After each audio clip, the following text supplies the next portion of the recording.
To anyone who has been around the Cavaliers this season, it was not at all shocking to hear that Coach Tyronn Lue needs to take a leave of absence to address his health issues. What was a surprise was that after weeks of on and off discussion, the team finally convinced him to do it.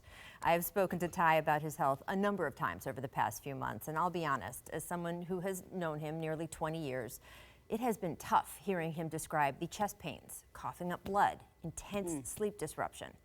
But the main thing he told me over and over was that as bad as things were getting, he just didn't feel like he could leave the team, which has been going through such tremendous upheaval this season. He felt he owed it to his players to show up for them, to be the face of consistency when literally nothing else in Cleveland has been. But there is a tipping point, and it happened this past Saturday night when Ty had to leave the Cavs game against the Bulls midway through. It was the third time this season that he hasn't been able to coach a full game, and it forced him to confront the fact that being in and out and trying to get treatment while he was coaching just wasn't working. He agreed to take a break, and in his statement today, he said, quote, "I'm going to use this time to focus on a prescribed routine, medication, which has previously been difficult to start in the midst of a season." He added that he's going to come back, quote, "stronger and healthier, so I can continue to lead this team to a championship that we are all working toward." Now, that last part is key. Ty clearly doesn't intend to be away for long. When he and I were texting this morning, he told me his ballpark was about a week. He's got medication he has to adjust to. He's got to reset his sleep schedule. As Dave McMenamin reported, after Saturday night's game, Ty couldn't fall asleep until 9:30 on Sunday morning.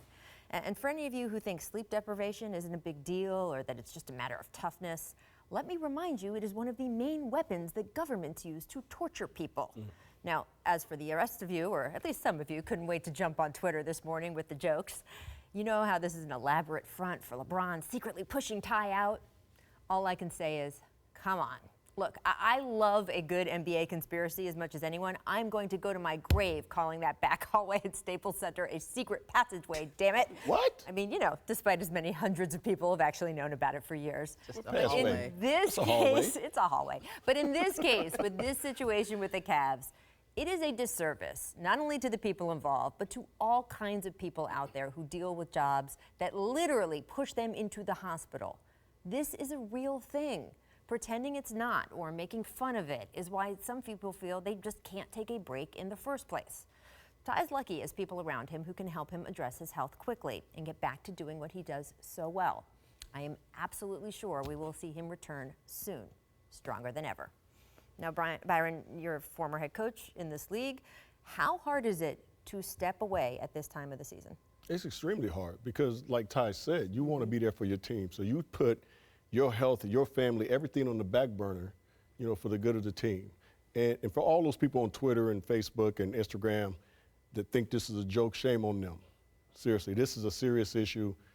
He's had serious problems. When you're coughing up blood, you know, that's serious. Yeah. You know, that's not nothing to joke about.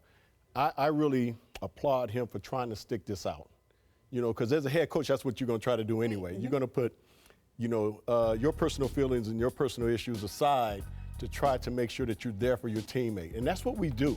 Well, you're just like him. You're a coach who was a former Exactly. player, and there's that, like, put some dirt on it mentality, right? It really is. It really is. Listen, as long as I can walk and run and all that stuff, you say, I got to play. I got to coach. You know, so we're all the same in that instance. But I applaud the team for also saying, listen, you know, Ty, you got to get healthy. You know, you got to get some help. We got to get you back for the playoffs and get you ready to make this run that we're so accustomed to trying to make here in Cleveland. And sometimes you got to put yourself first. And that's what he's not doing. He was putting himself way behind the team. Put yourself first and get healthy first. I think what we all saw the quotes from LeBron the other night, saying it is affecting the team, that they are concerned about it. And I think people have pointed to that as like, oh, when LeBron said that was like the tipping point. This has been going on all season, and everyone wanted Ty to be able to work through it. He wanted to work through it, as Byron said. Like he's a former player. He has a pride to him. Like, he can come out the game, you know. But you know, Steve Kerr was quoted this morning at shoot-around and saying he's been in touch with Ty the whole year. They've talked about health issues, and it's just got to be your number one thing. And anybody who knows is Steve Kerr. I mean, this man stepped away from his team in the playoffs. He missed finals games. And the one thing Steve always said was, if you're going to be out, you have to be out. You can't have uncertainty with with your team. You can't be in one game, out another game. You can't be in the first half, out a second half. Like, they've got to have some consistency in terms of the voice they're going to hear, but also in terms of what we're doing day to day. And this, I mean, it's not an ideal time. They just made a major midseason trade. They're still working all those pieces together. But if there's not even consistency of, I don't know if you can coach the second half. Right. Then you've got to do something about that. And it is at this point in the season, Yeah. right? So, Byron, you've got Larry Drew stepping in, and, you know, obviously a former head coach, great coaching track record with Atlanta, not a great head coaching track record with Milwaukee. What does Larry Drew now do? Can you put us in his shoes? Well, I think he's just like Ty in so many ways. You know, the players know him. They know what he's been a head coach in this league. They know he's been successful. You know, so it's not like it's going to be a voice that's so unfamiliar to these guys. This is somebody who's been with the organization for a number of years. So the transition will be pretty smooth, just like it was with Golden State, with Steve stepped down and Mike took over, and then when Steve stepped down and Lue took over. You know, those guys are familiar with everything that's going on in the organization and with the team. So from a player standpoint, you don't see it as that much of a big change. But anytime your head coach takes a leave of absence, you're going to have some concerns, and there's going to be some adjustments in that period of time. But I think this team, they have a veteran team, you know, so they'll be okay with it. And Larry's a veteran coach. He's not going to try to change the whole offensive scheme or the defensive scheme. He's going to go what's been working well for this team. And I think that it's going to be a seamless, very smooth transition. But we still want to see Ty on that sideline. Yeah, absolutely. And look, LeBron said today after practice, he said, shoot around. He said, look, it's like having one of your best players go down. Absolutely, yeah. Right? Of course, like that, the team then regroups and goes forward.